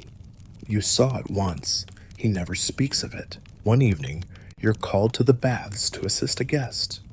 He's had too much wine, and he slurs his orders. As you hand him a towel, he grins. "You lot don't break easy, do you?" You nod. You smile. You leave, and you don't breathe until you're back in the servant quarters. You sit in the dark, alone. You think about how Rome needs this cruelty. It's baked into the bricks. The whole system rests on compliance by fear. Without it, the empire's clean marble starts to crack. And you live between the cracks. You start noticing the subtle rebellions again. Julia leaving moldy bread for a rude guest. Gaius, accidentally, spilling ink over a merchant's scroll. Tiny jabs in a system that leaves no room for full rebellion. But you also notice who isn't cracking. The steward, Livia, Pylades. They live above it, use it, know exactly how far to push and when to pull back.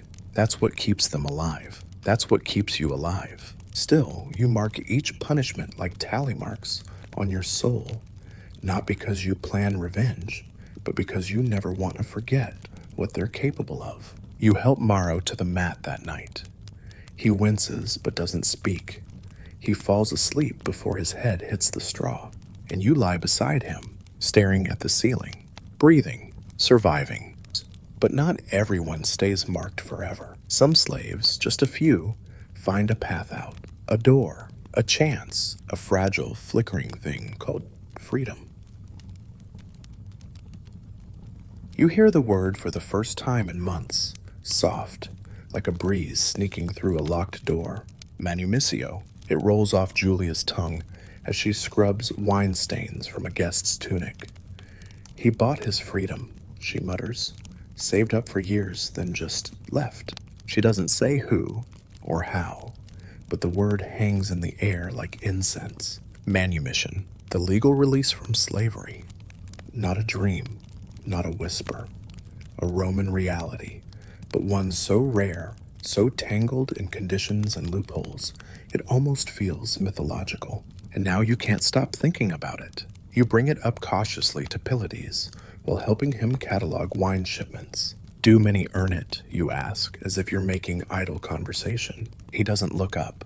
"Some," he says, "the clever, the quiet, the ones who understand that freedom is a transaction.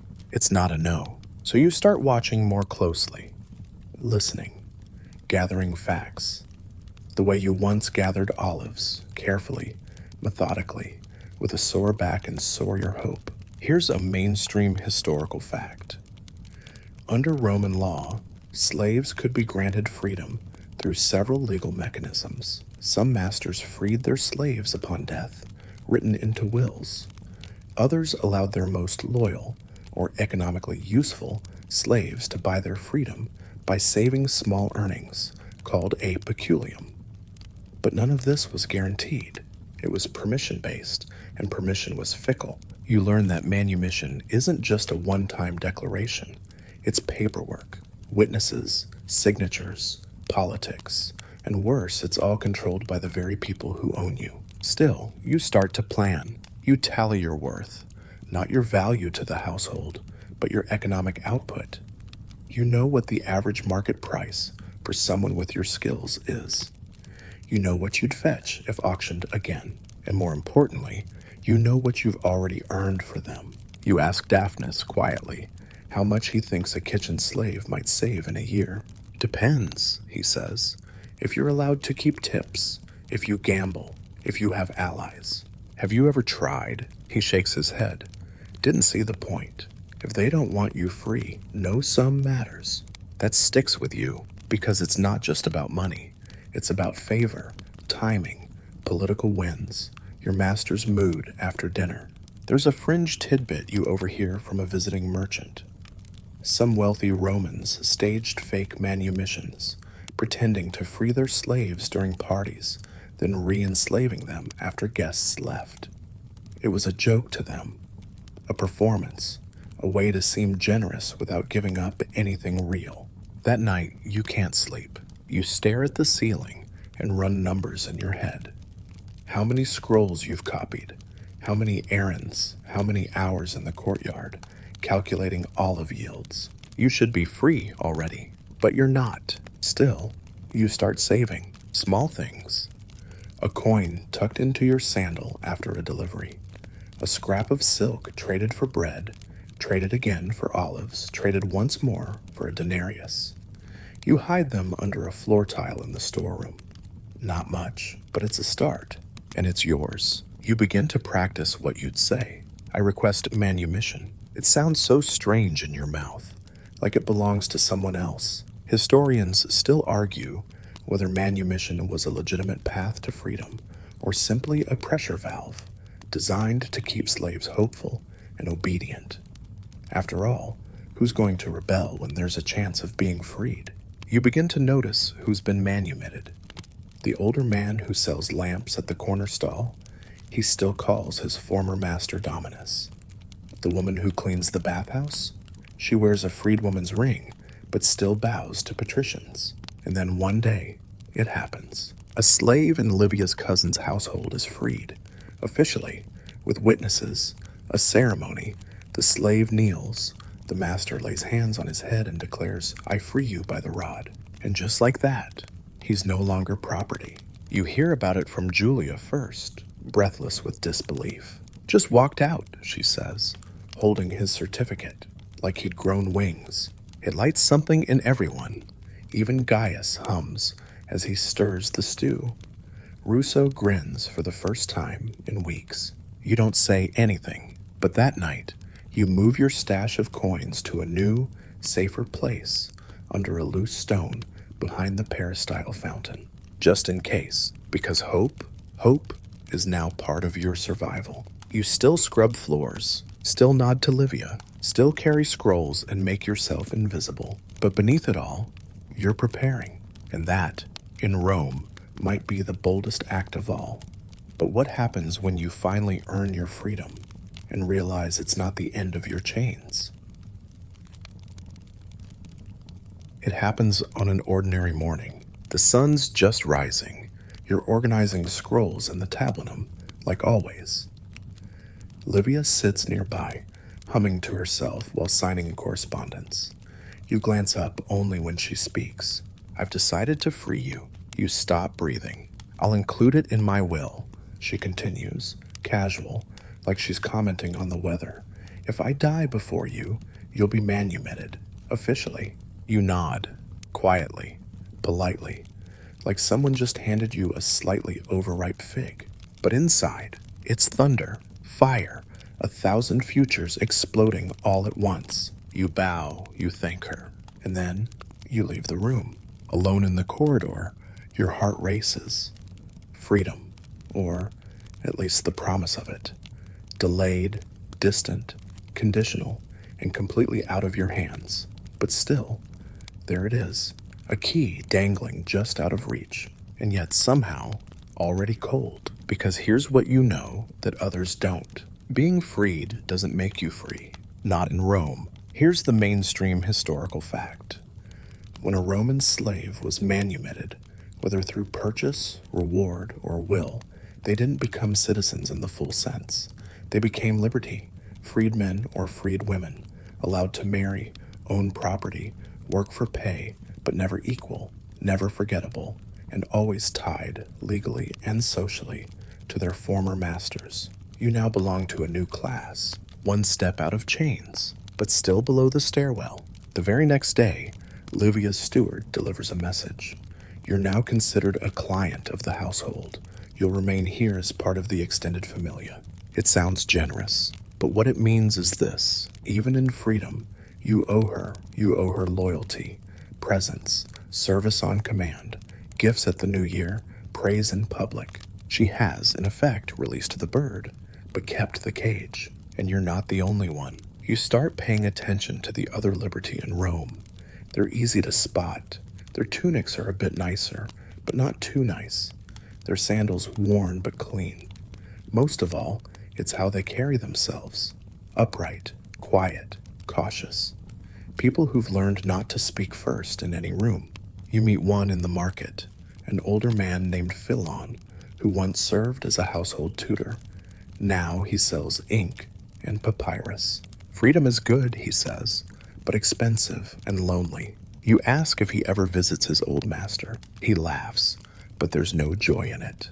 He visits me, he says, and just like that, you understand the invisible contract. Freedom is not a door that shuts behind you. It's a gate that still swings open. For them, you're expected to serve at their dinner parties, praise their name, vote as they tell you. Because yes, you can vote now, technically, but your voice still echoes with their name. Here's a fringe tidbit. Some freedmen in Rome were buried with inscriptions calling themselves Libertus of so-and-so, proudly identifying their former master. Not because they loved them, but because being attached to a powerful name helped them navigate the world. It was currency and a chain. You walk past the temple one day and hear a citizen scoff, another freedman pretending he's somebody. It sticks in your ribs like a splinter. And then you begin to notice the rules. You're not allowed to hold public office. You can't serve in the army. You're technically a citizen, but never full. And your children? They can rise further, but only if they pretend they never saw the chains you once wore. Historians still argue whether Roman manumission was a path to dignity or a clever extension of control. After all, what's more efficient than a slave who thinks he's free? You try to hold your head high, but every time Livia waves you over in public, it's not as a peer. It's as a property she used to own, and you see it in her eyes. Pride, possession, that self-satisfied Roman smugness. I raised him, she tells guests. He was one of mine, like a trained dog who learned to speak. You want to snap back, but you smile, because that's what free people do here. They smile, and then they pay their taxes and return the favor. You begin to build a life beyond the villa. You rent a room near the baths. You make deliveries, copy scrolls, fix ledgers for money now. Actual money, your own. And still, you show up for Livia's feasts. You bring gifts. You bow, because freedom in Rome doesn't mean escape. It means negotiation. It's another version of survival. The collar is off, but the leash, still there. Only now you are the one who holds it. But sometimes, talent lets you reach beyond even that. Because if you're good enough, smart enough, skilled enough, you just might outrun your past entirely. It starts with your hands. They're no longer calloused from scrubbing or hauling. They're ink-stained now, agile with a stylus, steady with measurements. These hands copy contracts, tally numbers, draft flawless lists, and even, on bold days, compose short verses just to keep them sharp. You've become valuable, not just in the lift this crate kind of way, in the people remember your name kind of way. It's strange, free but still watched, respected but never quite equal. You tread this delicate rope where a single misstep could send you tumbling back into poverty, or worse, suspicion. But you have a weapon now, skill. Here's a mainstream historical fact. Skilled slaves and freedmen held an awkward but vital place in Roman society. Artisans, scribes, teachers, musicians, doctors, Even architects and engineers were often enslaved or formerly enslaved. Their talents gave them access to powerful patrons, better living conditions, and in rare cases, status. You see it firsthand. One of Livia's friends, a stiff, stern woman named Antonia, visits often. She brings along her personal physician, a freedman named Demetrios. He speaks Greek, walks with perfect posture, and never lowers his eyes. When he enters a room, senators listen. He treats their gout, arranges their travel diets, even advises them on which gods to thank when their health returns. Demetrios is still bound in subtle ways. He wears no toga. He calls Antonia Domina in public. But in private, you hear her ask his advice. That's power. And that's when you realize talent opens doors that even manumission alone can't. So you start cultivating more than survival. You double your effort in every scroll you copy. You practice reading aloud in Latin and Greek. You help the steward solve a storage dilemma, not because you have to, but because it's an opportunity to be seen as more than what you were. You do the jobs others can't. You suggest improvements quietly. How to cut waste, reduce food costs, track grain flow, and they listen. That's the first shift. The second comes when the visiting senator, in need of a temporary assistant, asks Livia if she knows a literate and discreet freedman. She nods in your direction. And just like that, you're lent out like a luxury tool. But it's not demeaning. Not this time. It's opportunity. You accompany him for 5 days. You handle his letters, organize his notes, keep his meetings in order. He doesn't say much, but on the last day, he hands you a small coin purse and says, "You're good. You should think about tutoring." Tutoring, teaching others, citizens' sons, maybe even future senators. It's wild. Here's a fringe tidbit. In some cases, talented slaves or freedmen rose to become pedagogi, private tutors entrusted with the education of elite Roman children. These men, though technically still socially inferior, were respected in households and sometimes developed close relationships with their students. The idea simmers in your chest for weeks. You practice teaching techniques in secret, reading aloud, composing simple lessons. Daphnis helps when he can. He's not scholarly, but he's patient. One afternoon, Pylades finds you scribbling sample exercises on wax tablets. "You're aiming higher," he says. You pause, nod. "You'll need armor," he adds. "Not on your body. Up here." He taps your head. "People will resent you." He's right, again, because not everyone likes a talented freedman, especially not one who's rising faster than they did. Gaius mutters now when you pass. "Ink-stained hands don't scrub floors," he says. "They forget where they came from."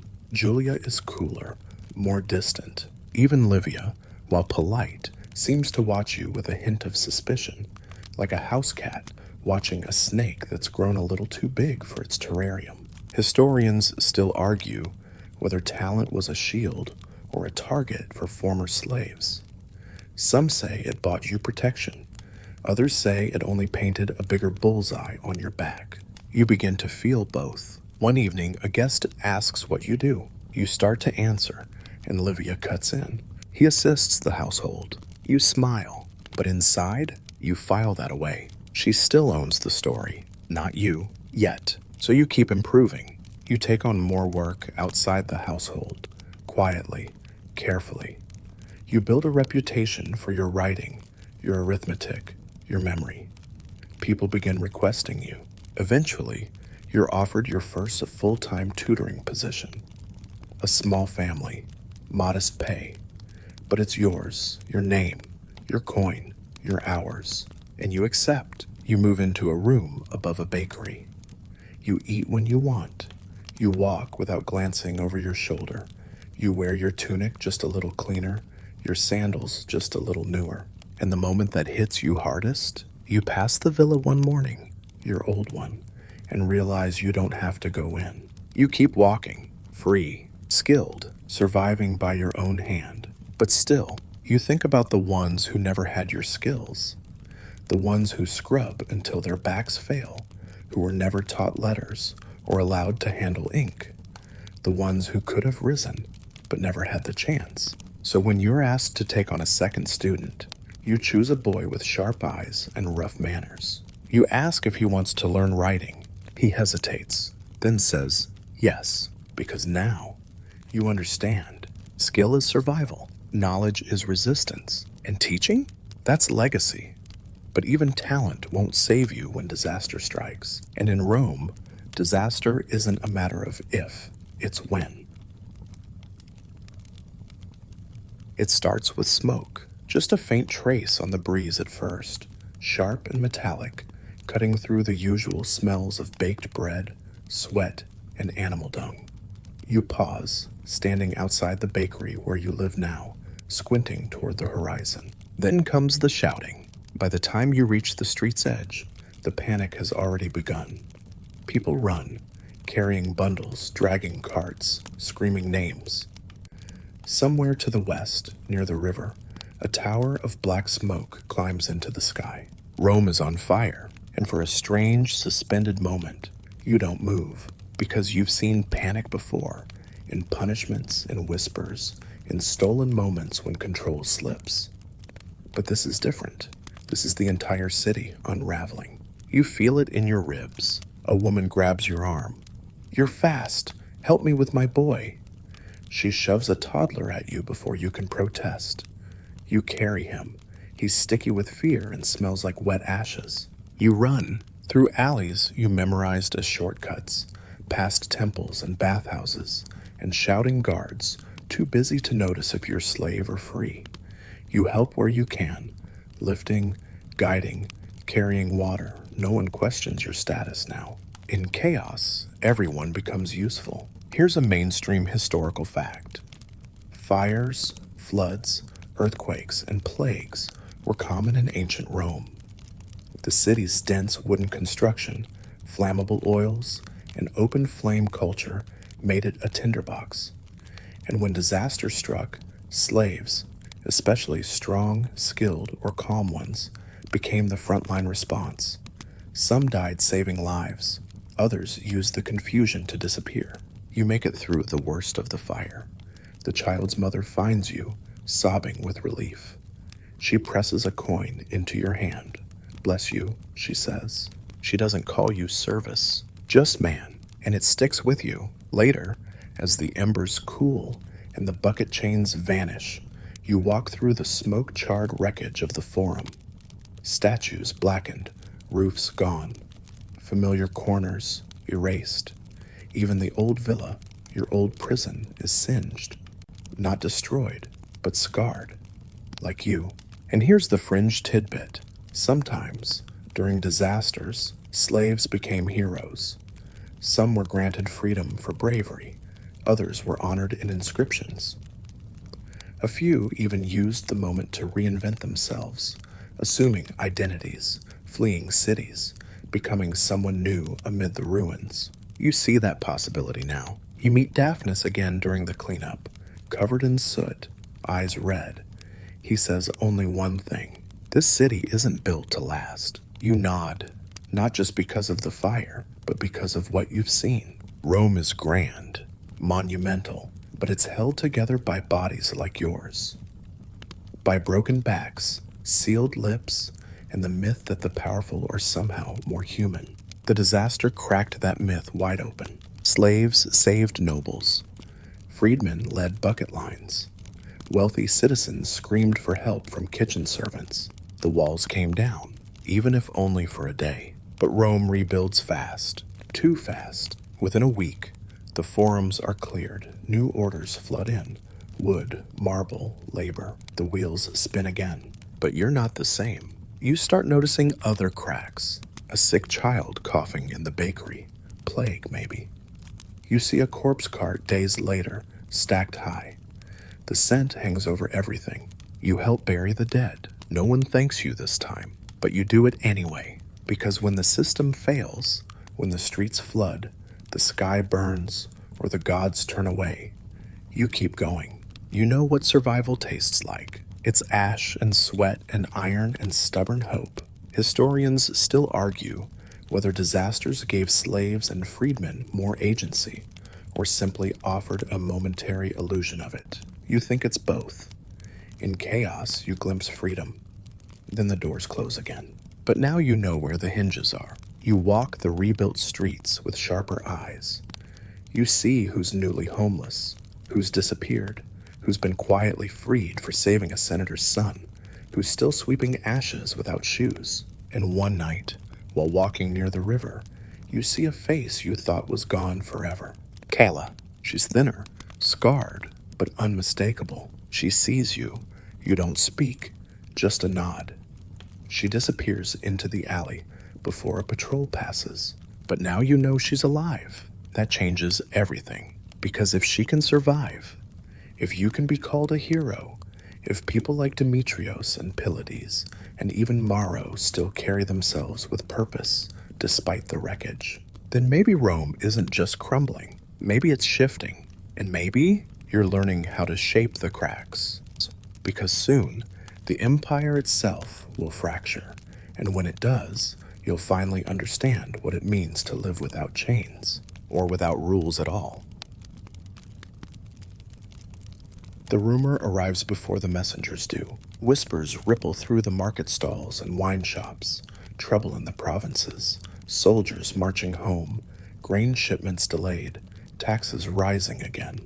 Somewhere east, maybe Gaul, maybe Germania, another uprising.